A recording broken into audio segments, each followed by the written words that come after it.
1988. gada 16. septembris. Klases atcerējumi. Mana vasara. Plāns. Ievads. Ekskursija uz Maskavu, mans spilgtākais vasaras notikums. Iztirzājums. 1. Dodamies ceļā. 2. Pirmā iepazīšanās ar Maskavu. 3. Maskavas ielās. 4. Vagonkas kapos. 5. Tautsaimniecības sasnieguma izstādē. 6. Kremlī. 7. Atpakaļceļš. Nobeigums. Manas domas par ekskursiju uz Maskavu.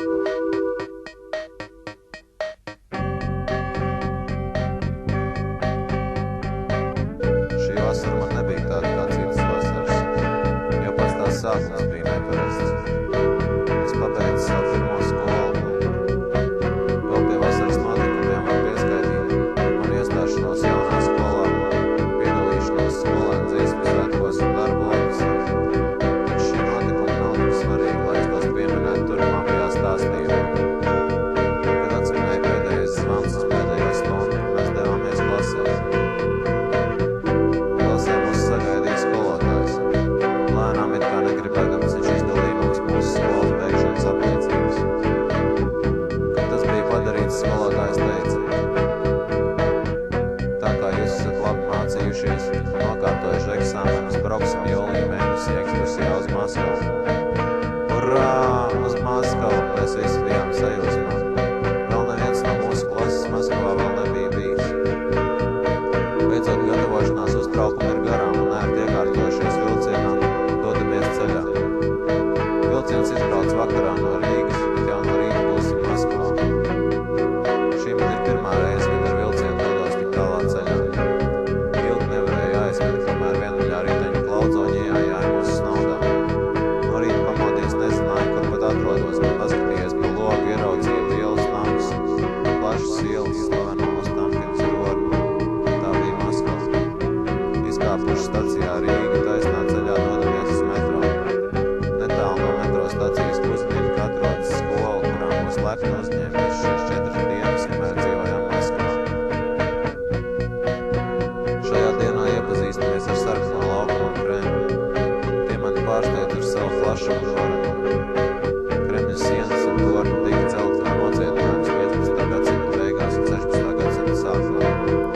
To būvēja slaveni itāliešu arhitektu vadībā. Kremļa sienas stiepjas vairāk kā 2 kilometru garumā, 8 līdz 18 metru augstumā, 4,5 metru biezumā. Uz sienām uzcēla 18 torņus, kur kalpoja aizsardzības vajadzībām. Iespējīgs Spaskas tornis, kurā atrodas pulkstenis, kurām skan visā plašajā Padomju valstī. Sarkanajā laukumā apskatām Vēja Ļeņina mauzeleju un sardzes karēju mājiņu. Nākošajā dienā ar Maskavu mūs iepazīstina gids, skolēns no šīs pašas skolas, kurā mēs esam apmetušies nakšanās.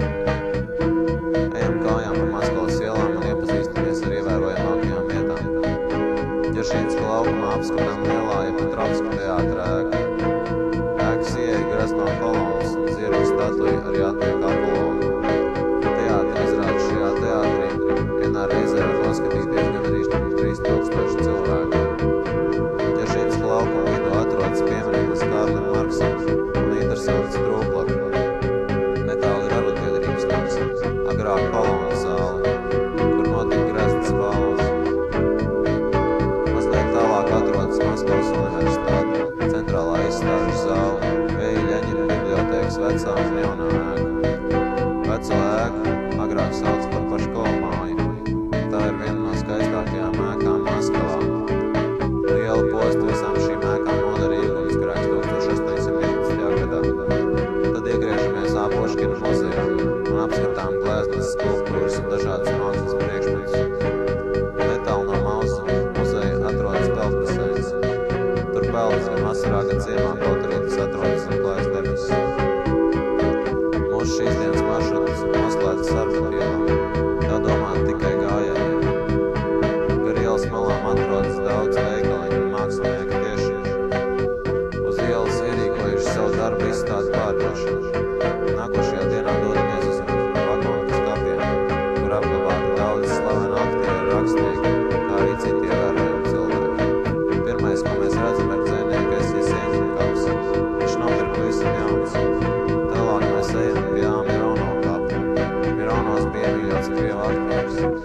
kalpo sagadīgi cilvēki gan zārkām, gan miruši atliek saducināts un iemūrētas kapličas sienā. Pēc tam mēs braucam uz tautsēmniecības sasniegumu izstādi. Izstādē daudzos paviljonos parādīti ievērojamākie Padomju Savienības sasniegumi. Apskatām arī Latvijas PSR paviljonu.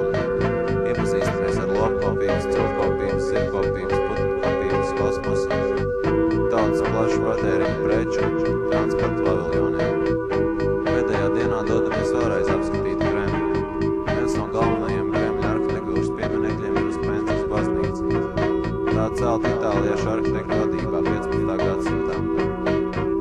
Mēs apskatām vēl vairākas baznīcas, kas pārsteidz uz savu krāšņumu. Interesants ir lielais zvans, kas sver vairākas tonnas. Zvans arī cieta lielajā Maskavas ugunsgrēkā. No tā atdalījās liels gabals, veidojot pamatīgu rogu. Pārsteidz arī vairāk tonu smagais lielgabals. Kremlī ir daudz interesantu ēku.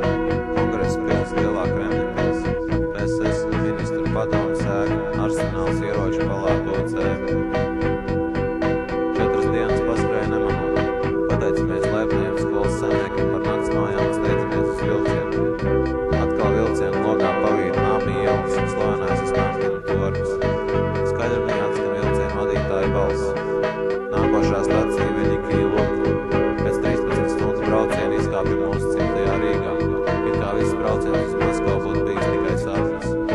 Es domāju, ka man būs jāaizbrauc uz Maskavu nevienreiz vienu, lai iepazītu to tuvāko.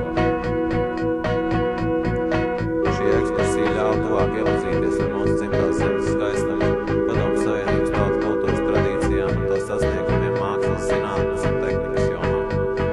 Sarkanais laukums un Kremļa sienas aizrāv man ar savu skaistumu.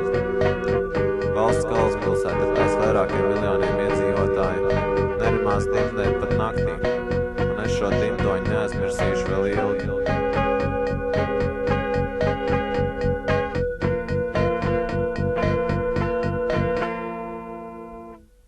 Literatūra 5, valoda 5 ar mīnus.